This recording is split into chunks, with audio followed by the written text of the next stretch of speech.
জোড়া ব্ল্যাক বক্সের মধ্যে একটির খোঁজ এখনো পর্যন্ত মিলেছে। আর এই ব্ল্যাক বক্স থেকে কি দুর্ঘটনার কারণ জানা যেতে পারে তা নিয়েও কিন্তু আলোচনা চলছে, কারণ ককপিট ভয়েস রেকর্ডার সেটাও উদ্ধার হয়েছে এখনো পর্যন্ত খবর পাওয়া যাচ্ছে, ফলে সেখান থেকে কি কথাবার্তা হয়েছিল সেটাও একটা জানা যেতে পারে। এই ব্ল্যাক বক্স যেরকম আমরা বারবার প্রশ্ন তুলি যে ব্ল্যাক বক্স কি, একটু আপনাদের বলে দিই যে কালো নয়, মানে আমরা সবাই জানি মোটামুটি কমলা রঙের এই ব্ল্যাক বক্স উজ্জ্বল রঙের যাতে খুঁজে পাওয়া যায় সেই কারণে এটা কমলা রঙের করা হয় এবং এই ব্ল্যাক বক্সের মধ্যে সমস্ত রকম গুরুত্বপূর্ণ তথ্য থাকে এবং এটা সহজে নষ্ট হয় না। ব্ল্যাক বক্স দুটো বিষয়কে গুরুত্ব দেয়, বিশেষ করে ব্ল্যাক বক্স, এবং সেই জায়গায় দাঁড়িয়ে এই ব্ল্যাক বক্সে সিভিআর এবং এফডিআর এই দুটো অত্যন্ত গুরুত্বপূর্ণ তথ্য ব্ল্যাক বক্সের মাধ্যমে পাওয়া যায়। সিভিআর হলো ককপিট ভয়েস রেকর্ডার, ঠিক কি কথা হয়েছিল, কি পাইলটরা কনভারসেশন করলেন, কতটা সমস্যার মধ্যে রয়েছেন তারা। সিভিআরের কাজ মূলত শেষ 2 ঘন্টায় ককপিটের যাবতীয় আওয়াজ, কথোপকথন, অ্যালার্মের সাউন্ড রেকর্ড করে থাকা, এইটা হচ্ছে সিভিআরের মূল কাজ। আর এফডিআর হলো ফ্লাইট ডেটা রেকর্ডারের কাজ হলো 25 ঘন্টার যাবতীয় তথ্য, সেই সমস্ত তথ্য এফডিআর এর মাধ্যমে থাকে। এই দুটো জায়গাতেই কিন্তু সমস্ত বিষয় করা যায় এবং পিছনের অংশের ক্ষতি যেহেতু কম হয় ফলে সেটা সেরকমভাবেই থাকে এবং ব্ল্যাক বক্স খুঁজে পাওয়া গেছে। আমরা তথ্য জানার চেষ্টা করবো এটা নিয়ে আপডেট কি রয়েছে। রাজীব রয়েছেন আমাদের সঙ্গে, আমাদের প্রতিনিধি, সরাসরি একটু রাজীবের কাছে যাব। রাজীব, এখনো পর্যন্ত যা ঘটে গিয়েছে, আমরা কালকে মর্মান্তিক কিছু ছবির কোলাজ দেখেছি, দুর্ঘটনার সম্ভাব্য কারণ নিয়ে প্রশ্ন উঠছে যেহেতু ব্ল্যাক বক্স মিলেছে, কি আপডেট আছে রাজীব?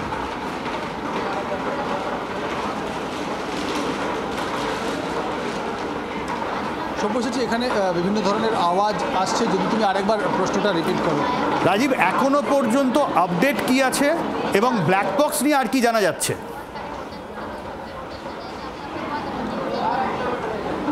দেখো, ব্ল্যাক বক্স নিয়ে সবথেকে বড় তথ্য হলো, যেমনটা তুমি বললে, একেবারে খুব সুন্দর করে বুঝিয়ে বললে যে ব্ল্যাক বক্সের কাজ কী। সেই কাজের মধ্যেই সমস্ত তথ্য লুকিয়ে থাকে। ব্ল্যাক বক্স পাওয়ার অর্থ যে তদন্ত অনেকটাই সহজ হবে, অর্থাৎ যে তদন্তের এখন প্রয়োজন। এত বড় দুর্ঘটনা কি করে ঘটলো? একটি এরকম অত্যাধুনিক বিমানে, যে বিমান ভারতের যে কটি বিমান রয়েছে যাত্রীবাহী বিমান, তার মধ্যে সব থেকে আধুনিক এবং সব থেকে উন্নত এই বিমানে এরকম দুর্ঘটনা কিভাবে ঘটলো এবং সেটি দিল্লি থেকে আসার পর আহমেদাবাদ থেকে যখন লন্ডন যাচ্ছে তখন কি করে ঘটলো, পরীক্ষা করবার পর, উড়ান ভরার পর, অর্থাৎ আকাশে ওড়ার পর সঙ্গে সঙ্গে কীভাবে ঘটলো।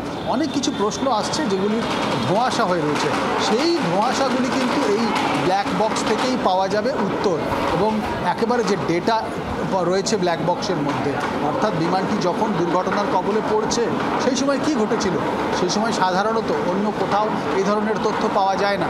কিন্তু বিমানের ক্ষেত্রে এই ব্ল্যাক বক্সই হলো একমাত্র বক্স যেখানে কিন্তু সব তথ্য থাকে। অর্থাৎ বিমানের মধ্যে ভেতরে কোনো অসুবিধা হয়েছিল, ইঞ্জিন কি বিগড়ে গিয়েছিল, ইঞ্জিন বিকল হয়েছিল, ইঞ্জিন তার ক্ষমতা হারিয়ে ফেলেছিল, একগাদা প্রশ্ন উঠছে। সেই প্রশ্নগুলোর জবাব দেবে এই ব্ল্যাক বক্স, যেটি রিয়ার ব্ল্যাক বক্স। 2টি ব্ল্যাক বক্স থাকে, তার একটি পাওয়া গিয়েছে, এমনটাই গোয়েন্দারা, তদন্তকারী আধিকারিকরা, বিশেষজ্ঞ মহল তারা মনে করছে। এবং এক্ষেত্রে খুব গুরুত্বপূর্ণ কারণ বিশ্লেষণ করা, তার কারণ যাত্রীবাহী বিমান এই মুহূর্তে পৃথিবীর বিভিন্ন দেশের থেকে ভারতেও যাত্রীবাহী বিমানের যথেষ্ট উপযোগিতা রয়েছে। সেক্ষেত্রে এই ধরনের দুর্ঘটনা, যেখানে বিদেশি যাত্রীরা রয়েছে, যেখানে লন্ডনের মতো দেশে যাচ্ছে, এবং এয়ার ইন্ডিয়ার বিমান, যে বিমান পরিষেবা নিয়ে অনেকেই গর্ববোধ করেন, সেক্ষেত্রে এই দুর্ঘটনা কীভাবে ঘটল, এই যাবতীয় প্রশ্নের সব্যসাচী জবাব কিন্তু এই ব্ল্যাক বক্সেই লুকিয়ে আছে এবং ব্ল্যাক বক্সই তার জবাব দেবে, এমনটাই বিশেষজ্ঞ মহল অন্তত মনে করছে। এবং আজকে ব্ল্যাক বক্স পাওয়ার খবরে অনেকটাই স্বস্তি মিলেছে।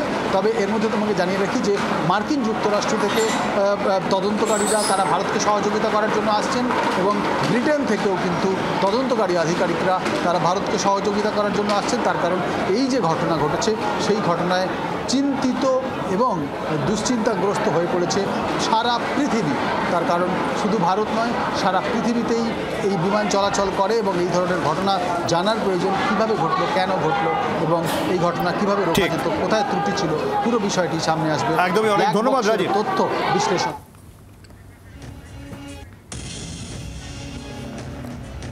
ড্রিম লাইনার না ডেথ লাইনার, বারবার বিতর্কে বোয়িংয়ের এই ড্রিম লাইনার। 2018-2019 সালে বোয়িং 737 বড় দুর্ঘটনা ঘটেছিল। সেই সময় বোয়িংয়ের বিরুদ্ধে বিস্ফোরক অভিযোগ তোলেন দুই কর্মী। সেফটি প্রোটোকল না মেনেই উড়ান তৈরির অভিযোগ। দক্ষিণ ক্যারোলিনা প্ল্যান্টে উড়ান তৈরিতে মারাত্মক ত্রুটির অভিযোগ উঠেছিল সেই সময়। ফলে আবারও যখন এত বড় দুর্ঘটনা ঘটল তখন তো প্রশ্ন উঠবেই।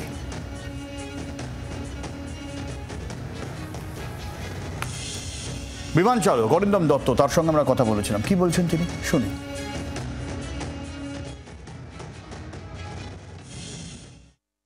787 এত নেক্সট জেনারেশন এয়ারক্রাফট, এত হাই প্রোফাইল এয়ারক্রাফট, এখানে ছোটোখাটো যে কোনো ইন্ডিকেশন, সে আপনি ককপিট ডোর যদি বন্ধ না করেন বা ক্যাবিন ডোর বন্ধ না করেন তারও ইন্ডিকেশন আসে। আর যে কোনো ইন্ডিকেশনই এয়ারক্রাফটে চলে আসে এবং সেই ইন্ডিকেশন দেখে কিন্তু আমাদের গ্রাউন্ড ইঞ্জিনিয়ার যারা এএমই এয়ারক্রাফট মেনটেন্যান্স ইঞ্জিনিয়ার, তারা কিন্তু সেই হিসেবেই চলে। তো এটা সিরিজ অফ ইনভেস্টিগেশন চলতে থাকে। সেই জন্যে আই থিঙ্ক কিছুটা দেরিও হয়েছে। দ্যাট মিনস ওরা প্রপারলি চেক আপ করেই পাঠিয়েছে।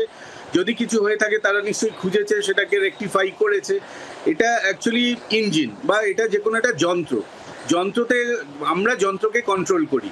সো যন্ত্রতে কখন কি হচ্ছে না হচ্ছে সেটা একবার ধরলাম, ঠিক করলাম, বা আবার যদি হয় সেখানে কিন্তু সব সময় আমাদের যখন এয়ারক্রাফট উঠে যাবে তখন কিন্তু রেকটিফাই করা সম্ভব হয় না। কিন্তু আমরা যখন যে ইন্ডিকেশন পেলাম আমরা কি করি, আবার সেটা নিয়ে আসি রানওয়েতে, যাতে প্রপারলি ল্যান্ড করে আমরা তাকে আবার সবার সামনে নিয়ে আসতে পারি বা এএমইর সামনে নিয়ে আসি যে তুমি এটা করেছো, দেখো এটা আবার ইন্ডিকেশন দিচ্ছে। বাংলার আওয়াজ, বাঙালির আবেগ, জি 24 ঘন্টা।